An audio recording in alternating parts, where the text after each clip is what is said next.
the new HiBREW H10, no A and no Plus. Throughout this video, I'll compare it side by side with the H10A and the H10 Plus to show you exactly what is different. When you pick up the whole box, it doesn't feel too heavy, which makes sense for an entry-level machine. Opening it up, you'll find a quick user guide and a detailed manual. The packaging and protection are quite good to keep everything safe during shipping. You get a lot of accessories with this one. We'll look at them one by one. Many of them are packed inside the water tank. Just a quick tip when you first unbox it, remember to pull off the red rubber plug under the water tank before you use it. HiBREW is known for including plenty of tools, and the H10 is no different. First up is the 58mm spouted portafilter with a 3-tab design. They also include a milk pitcher. This is really essential for milk drinks, but a lot of machines don't include one in the box. Now here's the thing about the baskets. You get 3 of them in total. There's a double-shot non-pressurized basket, which is great if you have a good grinder. Then you have 2 pressurized baskets. These are perfect for beginners or if you're using pre-ground coffee. Locking the portafilter into the machine is quite smooth.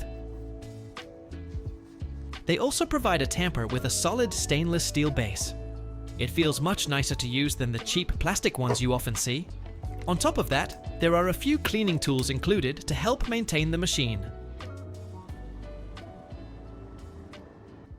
Even though the H10 is the entry-level model, the design and build quality remain consistent with the A and Plus versions. The surface is covered with metal panels, and the edges have a really nice finish. The outer ring of the group head is metal, but it uses plastic rails. This is why locking in the portafilter feels so smooth. It comes with a single-hole steam wand. The drip tray is exactly like the one on the Plus model. It features a 3-way solenoid outlet at the bottom. The power cord is quite long. This just makes it a lot easier to find a good spot for it on your kitchen counter. You also get a large 1.8-liter water tank, so you can pull multiple shots without refilling right away.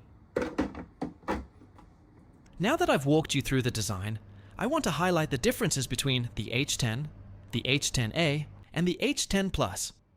The 3 machines are basically the same size. They are very compact and won't take up too much counter space. Most of the body is covered in stainless steel, and the overall layout is exactly the same. You still have the LCD screen in the top right corner, and the control buttons are mostly identical. The most obvious difference is that the pressure gauge is gone on the H10. It has been replaced by a simple logo.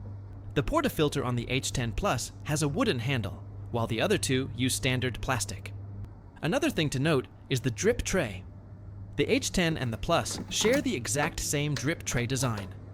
Both of these have a 3-way solenoid valve, which means they both feature a water outlet at the bottom. The drip tray on the H10A is much smaller and doesn't have this outlet. Its bottom is hollow, making it slightly less convenient to clean. All 3 machines feature a 58mm brew group, now upgraded to metal on the outside.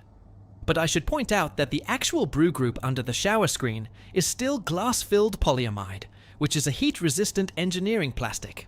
It's generally safe for this kind of use, and it can actually retain brew temperature better than unheated metal, though I know some users prefer a fully metal construction.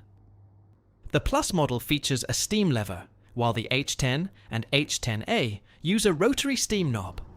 Also, the top railing has been removed on the H10. Overall, the build and design are very similar. While it loses the pressure gauge, it gains the 3-way solenoid, which I find to be a more practical trade-off for daily use. Moving on to the startup speed. All 3 are single thermoblock machines. The H10A preheats in about 30 seconds, while the H10 and Plus take around 40 seconds. These are very solid speeds across the board. Next up, we have the settings, and how they compare. You can customize the shot on all 3 machines. The A and Plus models let you set the volume, but the H10 changes this to shot time. It doesn't really affect the workflow, because using a coffee scale is always the most accurate method anyway. For pre-infusion, the H10A and Plus let you set a range from 0 to 10 seconds. The H10 only offers a default 3-second pre-infusion or the option to turn it off entirely. Honestly, keeping it simple might be less confusing for beginners. The brewing temperature on the H10 can be set between 88 and 96 degrees Celsius. The A and Plus models add a 25-degree low-temperature extraction mode, which is something I rarely use. The A and Plus also allow you to adjust the steam temperature, but the H10 removes this feature. The biggest highlight of the H10 Plus is that it offers 3 pressure options, which the other 2 lack. This feature is actually quite practical when you're dialing in your espresso. Also, all 3 machines can dispense hot water directly through the steam wand when it's in brew mode. This makes it super convenient to make an Americano or other drinks without needing to boil water separately. Switching from brewing to steam mode is fast on all of them, taking about 15 to 20 seconds. For a single thermoblock machine, this speed is definitely above average. The steam power is similar and perfectly fine for making various milk drinks at home. After steaming, the A and Plus models display a hot warning. You have to let out some water through the steam wand to lower the temperature and pressure before pulling another shot. The H10 improves on this workflow. You simply press the brew button, and it automatically vents the pressure and cools down directly into the drip tray. This is a very nice upgrade. It's faster and makes the whole process much easier. The pressure on the H10 has also been adjusted. I tested this with a pressure measuring device using a blind basket. The maximum pressure stays just under 10 bars. If your grind size is right, it should give you a stable extraction at around 9 bars. This is probably why they decided to remove the pressure gauge. On the other hand, the H10A and Plus can go over 16 bars, meaning their actual extraction pressure can easily run a bit high. I also tested the temperature stability. My test showed that all 3 machines perform quite well, maintaining a stable temperature range throughout the duration of a single shot. Now I'm going to actually make some coffee and see how it performs. For this test, I will be using the G64 Plus. This grinder allows for stepless grind adjustments and lets you control the RPM. I usually just set it to a high speed.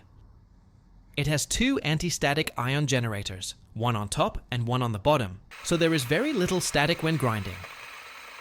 I have already dialed in the grind size after pulling a few test shots, and the coffee grounds are nice and fluffy. Basically, any 58mm puck prep tools will work with this machine. I'm going to start by testing it with the spouted portafilter and the double shot basket.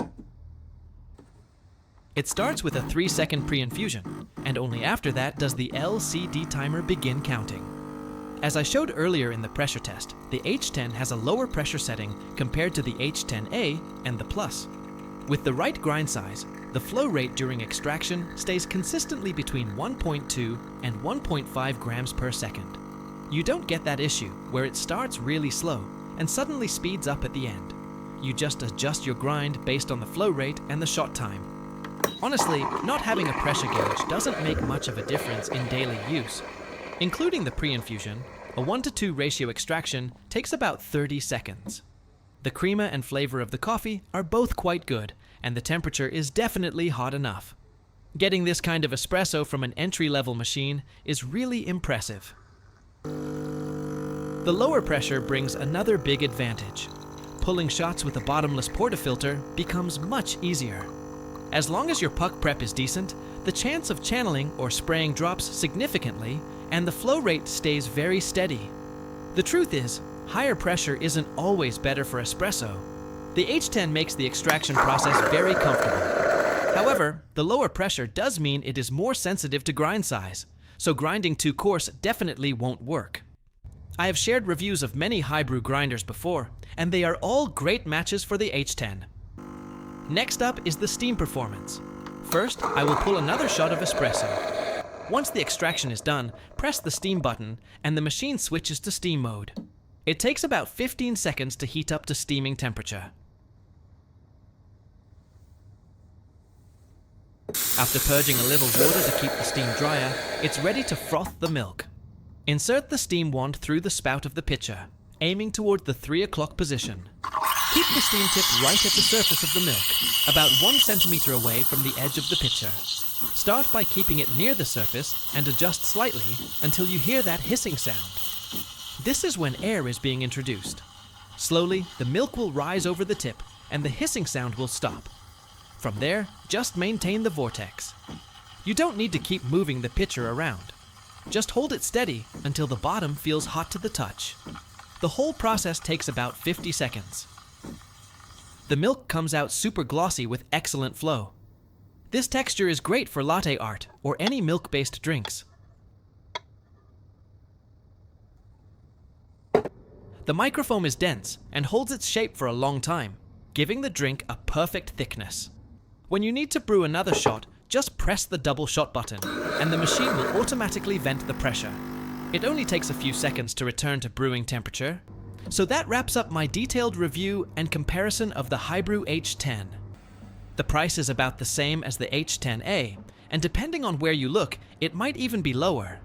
Even though it drops a few features, it makes up for it with some really nice upgrades. It actually brings in some of the best parts from the H10 Plus. I think these are very smart changes. The machine is easy to use and delivers a really steady extraction. If you are looking for a reliable entry-level espresso machine, this is definitely a solid choice.